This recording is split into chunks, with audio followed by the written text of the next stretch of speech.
E aí, galera do Conferentinho, tudo bem? E aí, pessoal, como é que vocês estão? Tudo certo? Hoje eu tô preocupado, Vico. Hoje É, vieram, hoje, hoje vieram em duas, né? hoje ficou ruim para nós. É Hoje isso nós, aí. nós estamos sem força aqui. Galerinha, então, continuando o papo de Open Banking, né? Continuando sobre o assunto em relação à experiência, em relação a questões aí que tange como o usuário vai interagir com esse mundo.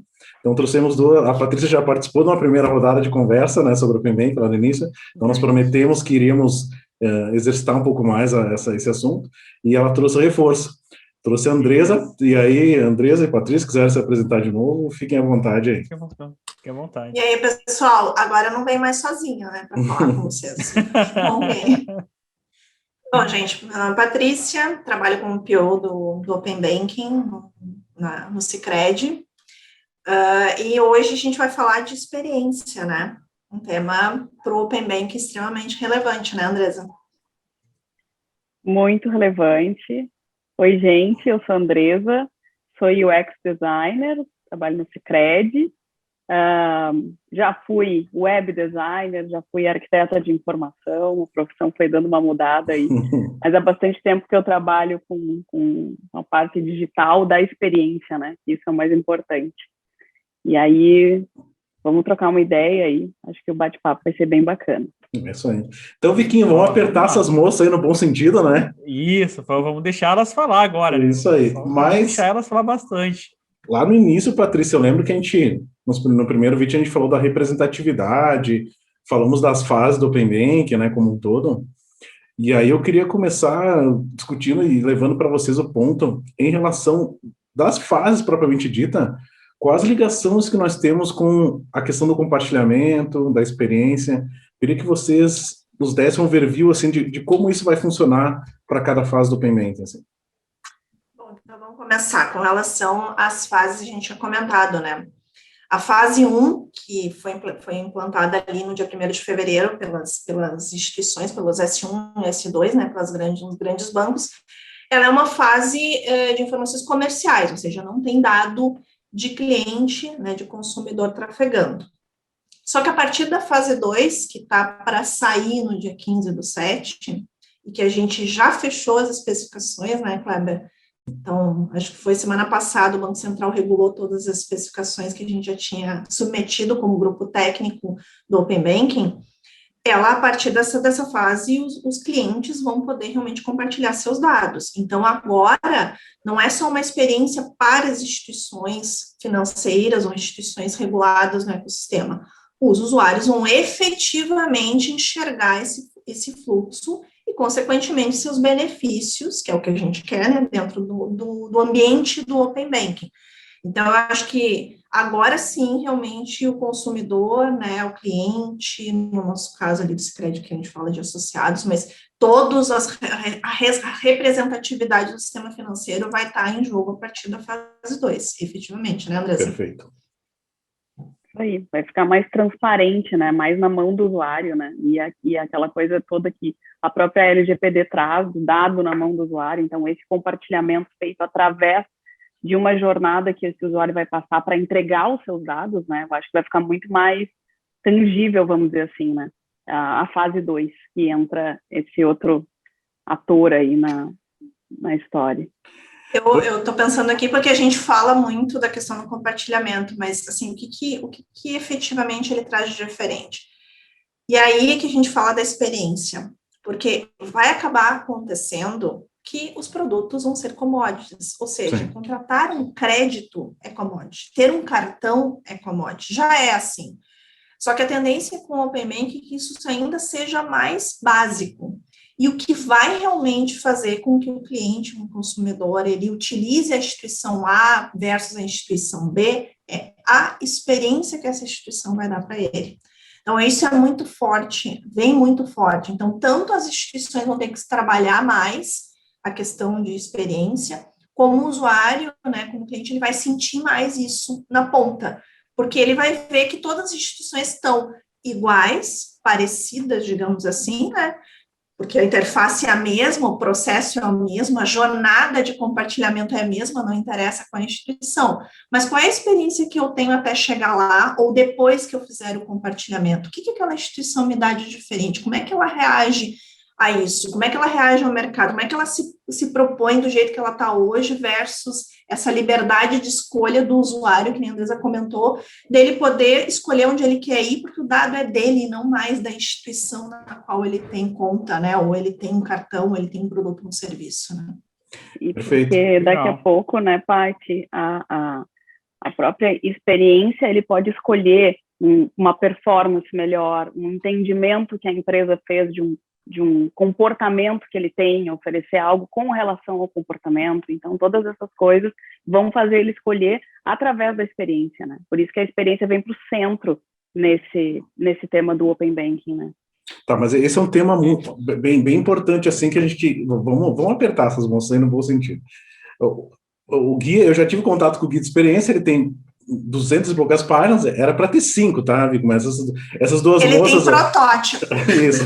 Essas duas moças aí, elas auxiliaram, para quem até aqui não está contextualizado, auxiliaram no grupo de trabalho de experiência, né, que eram vários grupos formados na fase de regulação, e na minha opinião, se geraram um dos artigos, os artefatos melhores de todos os grupos.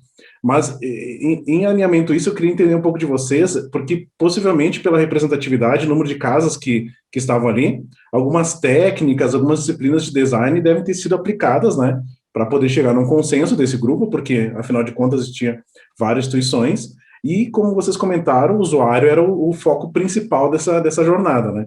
Então, se vocês pudessem compartilhar com o pessoal que atua como ex, como é que foi esse trabalho, que técnica foi utilizado, qual foram as preocupações? E eu queria complementar, né? Deixa eu complementar, para responder junto. Além dessas práticas implementadas, que nós temos alguns vídeos até de UX aqui dentro do canal, como foi essa interação com os usuários? Como foi pensado nessa parte, né? Como é que vocês chegaram nessa melhor experiência, como o Banco Central reagiu a isso, né? Como ele regulamentou esse tipo de situação? A gente utilizou bastante personas, jornadas que nos ajudam também a entender, né? E como esses GTs eles são representados por diferentes instituições, com personas diferentes. Então, é bacana porque cada um pode trazer a sua persona ali para dentro, e a gente entender se a gente está atendendo também a persona de todas essas instituições. Então, a gente fez o que a gente chama bastante de jornada agnóstica, né, Paty, que é uma jornada geral. Ela prevê, vamos dizer assim, um caminho feliz, né, e aí depois a gente prevê toda a questão de casos de erro e tal. E a gente se baseou bastante nesse básico, vamos dizer assim, do design, que é a questão de personas e jornadas.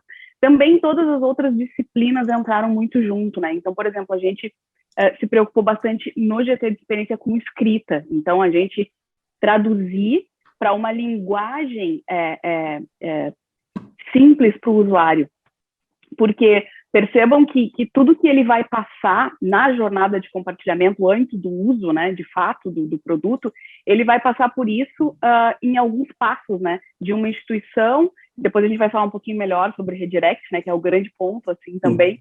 Mas ele vai passar por vários processos ali. E esses termos, vamos dizer assim, esses nomes, eles precisam ser um pouco padronizados para que essa curva de aprendizado dele não decaia a cada momento que ele entra em contato com um novo termo. Então, essa parte da escrita também, né, que é algo que está crescendo bastante no design, a gente teve um olhar também nos GTs, um pouquinho de cada detalhe, assim.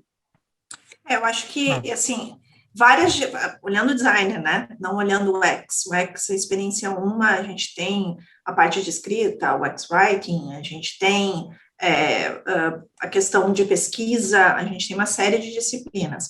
Eu acho que não foram aplicadas todas, até pelo tempo que a gente tinha, pelo escopo, porque, querendo ou não, o Banco Central, ele coloca e delimita, né, um pouco desse escopo, mas eu acho que o prazo em relação à questão do design foi bem desafiador. Então, a base foi jornadas e personas, mais proto-personas do que personas especificamente, por causa da questão do teste, né, Andresa, na questão de a gente não conseguir ter um usuário para validar alguns cenários. então é mais difícil de fazer isso. E a parte de glossário, que é a parte do writing, foi bem olhada no sentido de não dar para uma instituição chamar de consentimento e a outra chamar de compartilhamento, dependendo, o usuário não sabe o que ele está fazendo. Como é uma jornada agnóstica padrão em certas fases, né, em certas partes, entre as instituições, no mínimo, o fluxo de jornada e as mensagens e as informações e os campos, né, as nomenclaturas têm que ser padronizadas para que isso não vire uma confusão e o cara não saiba, nesse meu exemplo ali, que uma chama de compartilhamento, outra chama de consentimento. Parece muito simples, mas para o usuário, dependendo do nível, ele pode não entender que ele está fazendo a mesma coisa nas duas instituições, né? E esse é um ponto bem legal, Patrícia, até tu te comentaram que os produtos são commodities, né? Beleza, cartões, isso aqui, mas as instituições financeiras, elas também não têm uma homogeneidade de produtos financeiros, né? Então, isso pode gerar uma certa confusão entre os usuários, inclusive, no consumo de determinado produto para a instituição A ou B, né? E a mesma coisa é um ponto importante, talvez uma pessoa, pela faixa etária ou experiência de vida, pode ter uma visão diferente de um produto de cartão do que outra pessoa. E trazer isso para uma mesma linha, eu imagino que foi um desafio bem grande, assim, para vocês, né, inclusive. E eu vou além, né, Kleber?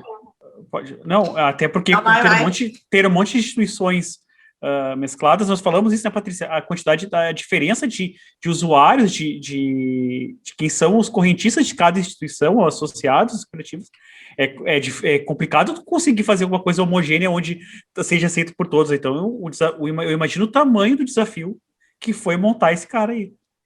O que é importante é que, assim, quando a gente fala em experiência, a gente não está falando de experiência só para quem consome, a gente está falando também das instituições. Então, o guia, ele sim foi focado nos usuários, ou seja, em quem consome o consentimento, mas principalmente em quem vai desenvolver para esses usuários.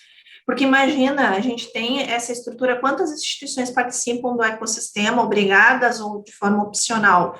Elas precisam ter algum tipo de orientação, além da visão do escopo, da parte de segurança, de outras questões técnicas, elas precisam ter uma orientação, tá, mas como é que eu desenvolvo isso? Como é que eu estruturo isso para os meus usuários? Como é que eu coloco isso no meu ambiente? O que é padrão? O que é nomenclatura padrão? O que é jornada padrão?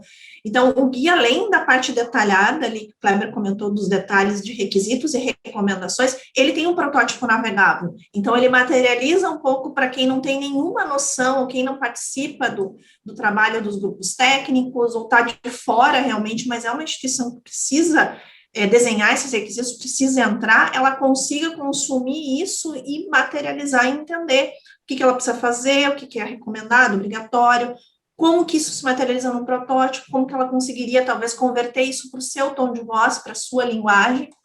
Só que a dificuldade foi exatamente essa. A gente tem que deixar agnóstico o suficiente que qualquer instituição, sobre qualquer escopo, sobre qualquer aspecto, possa consumir aquele documento e possa se enxergar naquele documento como instituição para prover essa experiência para o usuário. Então, assim, é as duas pontas, né? É tanto o consumidor, o cliente que a gente estava olhando, como também as instituições todas que precisam desenvolver isso dentro de casa. Então, né, Andrés, acho que foi a parte que a gente pegou, assim, em alguns pontos. Foram muitos desafios, na verdade, né? Foram muitos. E ainda tem a questão da regulação, né, Paty? Que o guia, ele tenta também trazer as palavras da regulação, como é dito na regulação, fazer uma tradução para quem vai consumir esse guia, né, que são provavelmente as pessoas de negócio, os designers de cada instituição, né, considerando essa jornada agnóstica, e aí ele ainda tenta fazer uma ponte até a palavra ideal, vamos dizer assim, para o consumidor, né, porque a norma, ela trata de um jeito, né, o consumidor entende de outro, então a gente faz vamos dizer assim, toda essa ponte, né, para que a gente consiga chegar lá na ponta final e entregar um trabalho bacana e fácil de entender, porque é muito conteúdo também, então a gente se preocupou para que o guia ele também fosse muito visual, muito explicativo, assim, né, em todos os detalhes, para que não ficasse uma coisa muito textual, muito pesada. Ele já é pesado por si só, né, ele já tem um conteúdo ali pesado, então a gente tentou fazer algo que ficasse mais leve, e umas marcações bem visuais para que a gente pudesse ter essa facilidade de leitura, assim. E agora eu vou cair um pouco num tema assim polêmico, tá? Polêmica, né? Lá em UK, como o pessoal não sabe, o nosso Open Bank foi bastante baseado no modelo de UK, né? Do Reino Unido. E lá, no início, as pessoas demoraram um pouco a aderir ao Open Banking, a ir para esse mundo de Open Banking, né? E esse foi um fator que até hoje nos preocupa aqui no Brasil, essa adesão. E aí eu queria ver a opinião de vocês, e o que vocês acham, como vai ser a atração disso no Brasil, e por que o usuário, assim, ele teria que deixar de utilizar, então, não deixar de utilizar, mas utilizar uma aplicação de Open Banking, né, uma assessor de Open Banking, e não usar o aplicativo do banco dele tradicional, ou qualquer outro aplicativo de gestão financeira, assim, o que você acha que vai ser o ganho para o usuário em experiência, em negócio, em produto? Vou te deixar para ti, André, essa aí tu fez a pesquisa lá de UK, que eu acho que tem uns números bem legais. Os benchmarks, né? O nome bonito. Os benchmarks, tu sorri assim quando tu vê aqueles gráficos assim. Não, é legal, é legal. Realmente a adoção de UK demorou um tempo, né? A gente tem aí quase 3 anos e pouco. E os 2 primeiros anos demorou, assim, para acho que até o pessoal começar a entender e começar a utilizar. Então, ali em janeiro de 18 começou, a gente tinha janeiro de 2020, aí o primeiro 1 milhão de pessoas, né? Só que essa curva ela é exponencial. A partir do momento que ela começa, que as pessoas começam a conhecer, entender, aí eu acho que a coisa toda acelera, né? E a gente fala muito de proposta de valor, né? O que é a proposta de valor? É o que para o usuário aquilo significa. E essa proposta de valor, ela está totalmente ligada, né, a essa adesão, porque a gente pode até, daqui a pouco, ter uma jornada um pouquinho menos simplificada ou mais simplificada, mas esse valor que está lá no final, que é de fato por que ele compartilhou, enfim, por que ele aderiu ao serviço, que eu acho que começa a ser entendido pelas pessoas que estão usando, e aí essa curva começa a crescer. É difícil, né, a gente falar aqui no Brasil como vai acontecer, porque a gente está falando de uma cultura diferente, a gente está falando, né, então a gente, claro, olha muito para os números de lá, mas algumas coisas podem acontecer diferente aqui, né, então lá, por exemplo, a gente tem 33% de pessoas usando mais para o gerenciador financeiro, que é aquele controle de receitas e despesas. Então, a gente olha muito para os números de lá, mas tem muito que esperar, né? Como é que chega, como é que a maturidade disso vai acontecer aqui para entender como é que esse produto se encaixou aqui na nossa realidade. Lembrando coisa, né? O Open, pandemia, não pandemia, né? A pandemia voltando, melhorando algumas cidades com bloqueio total. Então, isso tudo faz muita diferença, porque aumenta, né, a adesão do online. Então, tudo isso faz muita diferença, depende muito do momento também, né? Não, eu ia te falar que tem a questão da cultura, né? A gente está falando de um país europeu, a gente está falando de uma economia X, com uma evolução X, é diferente no Brasil, então, assim, a gente entende que essa questão de ter um primeiro approach em cima do ambiente vai acontecer, então não vai ser uma corrida frenética, o ambiente do Open Banking, isso vai acontecer como aconteceu em UK, pode demorar mais ou demorar menos, em função, talvez, de questões até mesmo culturais. Por exemplo, um gerenciador financeiro, quantas pessoas hoje usam no Brasil um gerenciador financeiro? Tu não tem um volume estratosférico de pessoas físicas, tá? Talvez PJ, talvez seja até a adesão melhor, porque o PJ já faz isso, já precisa fazer isso, mas mesmo assim a gente tem PJs, né, pequenos, micros, que não têm esse tipo de hábito de fazer um gerenciamento financeiro. Então, até que ponto realmente vai ser passível deles aderirem em relação a isso? E aí, muito ligado à proposta de valor, ou seja, o que eles têm de benefício, o que eles têm de retorno, o que essa instituição me promove para utilizar isso nesse ambiente. Claro que, do outro lado, tem questões de designer, sim, de experiência, do quanto a experiência é fluida, do quanto ela não tem atrito, ou quanto reduz atrito, questões, por exemplo, que a gente até tinha brincado antes de começar, questões de performance, outras questões técnicas também envolvidas, porque não é, não é só o designer apoia nisso, avalia isso, mas ele está baseado em uma estruturação técnica, né? Ele não anda sozinho, muitas vezes a gente brinca, né? A gente tem que dar um passo atrás, porque questões técnicas são necessárias para que aquilo funcione. E a gente sabe, de novo, no Brasil, diferente de UK, a gente tem questões relacionadas à segurança, vazamento de informações muito sérias. E isso também pode ser um fator de demora para o pessoal entrar no ambiente, porque não se sente tão seguro em relação ao processo, por mais que a gente esteja falando de canais digitais das instituições financeiras, porque o Open Banking não veio para criar um produto, nem um serviço, nem um aplicativo, nem um canal, ele veio para facilitar o tráfego de informações entre os canais que já existem.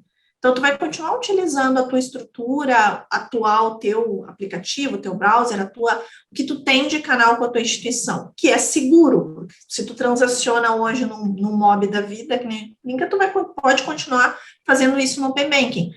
Mas essa questão do tráfego de informações, e a gente brinca, né, do redirect entre as instituições, é tenso. Essa parte a gente sabe que é tensa. O que eu vejo, né? A última revolução que tivemos aqui no Brasil foi o Pix. E a gente lembra, o primeiro mês, primeiros 40 dias, ninguém queria saber, não, eu não confio muito nisso aí, vamos devagar. E aí, hoje, semana após semana, vem notícias de que cada vez mais pessoas estão aderindo e está se tornando, sem dúvida nenhuma, um dos principais produtos aí de transações financeiras no Brasil. Eu tenho uma expectativa do Open Banking ser bem parecido com isso. Começar bem devagar, o pessoal ir assimilando, entendendo, se acostumando com essa ideia, né, de como vai funcionar, e aí sim, eu até um pouco mais rápido, porque o Pix não chegou nem perto dessa organização que está se tornando em relação ao Open Banking, né, de tudo isso, todas essas reuniões, esses comitês, CGTs que estão sendo formados em relação a ele. Então, eu imagino o cenário brasileiro indo um pouco por esse caminho, assim, mais rápido, mas, de certa forma, no início, com uma desconfiança bem grande. É que brasileiro gosta de... A gente fala do redirect... Não, deixa eu só brincar com ele. É que o problema do Pix é que o Pix é uma funcionalidade dentro do teu ambiente, da tua instituição. Esse é o ponto. Então, comparar, e aí o pessoal vem comparando o Open Banking ao Pix, eu acho que ok a comparação, só que o Open Banking tem um escopo muito maior. Exatamente. E ele trabalha com uma coisa que a gente não está habituado aqui. É entre as instituições. É tu estar no ambiente da instituição X e ir para o ambiente da instituição Y de forma síncrona, online, sem interrupção. Transparente. Isso não é algo que a gente faça. Quando já se viu tu entrar no teu aplicativo, lá no que eu vou falar aqui no meu daqui do Sicredi, e tu, de forma síncrona, acessar o ambiente, por exemplo, de uma outra instituição. Exato. Onde isso ocorre, né, digamos assim. Esse é o diferencial, esse é o ponto. Exatamente. Que a gente fala da experiência e do processo em relação à questão do... É um paradigma totalmente desconhecido aqui, né? Não existe isso. É muito desconhecido. E os pagamentos instantâneos do Brasil... Eu acho que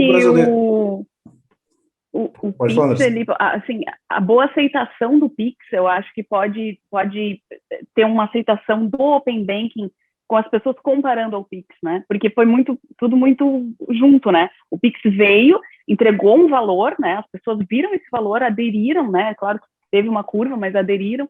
E, de certa maneira, pode ter uma adesão um pouquinho maior relacionando, né? Não, se o Pix veio e, né? Que ótimo que foi, então talvez o Open, né, deva aderir com talvez uma velocidade um pouco maior que o Reino Unido, não sei. Enfim, aí a gente está inferindo, né, possibilidades. É isso aí. É que o Pix, o brasileiro conseguiu mandar mensagem de recados românticos dentro do Pix. Então, a experiência também é sensacional, né? Mas então... Brasileiro... A Patrícia tem sustado. É isso aí. Para isso. Mas a Patrícia queria chegar no ponto e nós chegamos, então.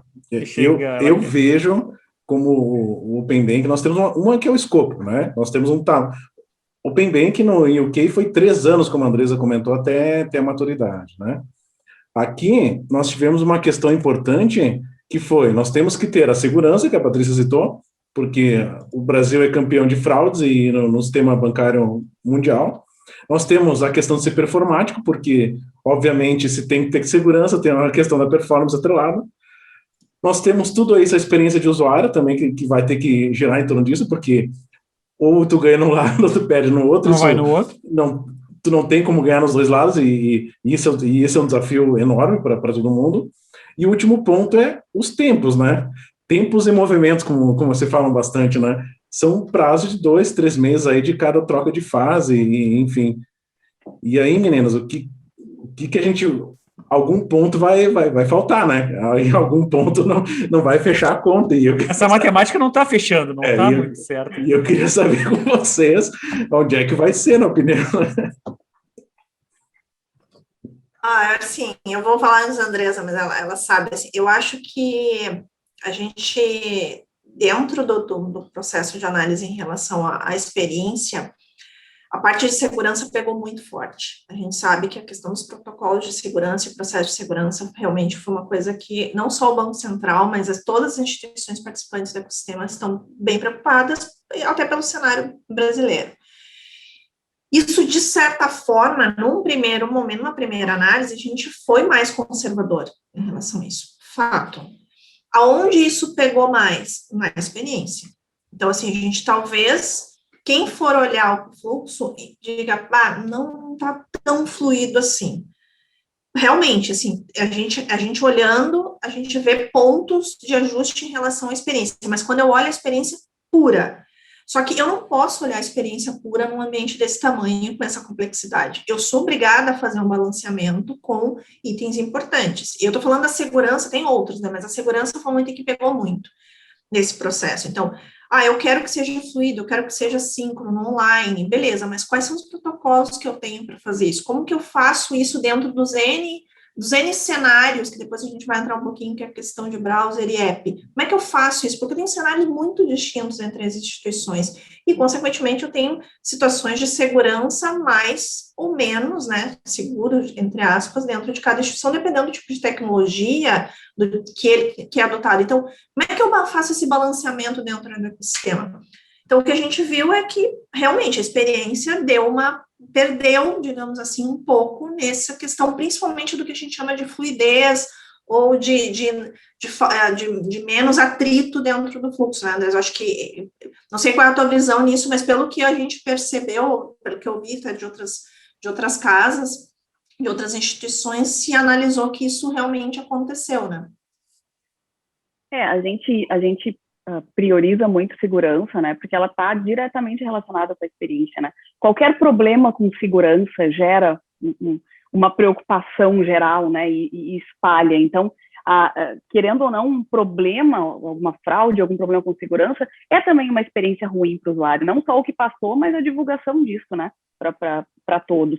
Então, sim, a gente priorizou muito a segurança e a questão da fluidez, vamos dizer assim, ficou um pouco comprometida, né? Mas aí entra o ponto da performance, né? Para a gente tentar deixar ao máximo fluido, mesmo com as questões ali, né? De protocolos e coisas que a gente teve que seguir. Tem uma análise de UK que, mesmo eles também sendo regulados, né? Como a gente, assim, vai ser, tem aplicativos fazendo o primeiro redirect em 1.8 segundos e outros fazendo em 10.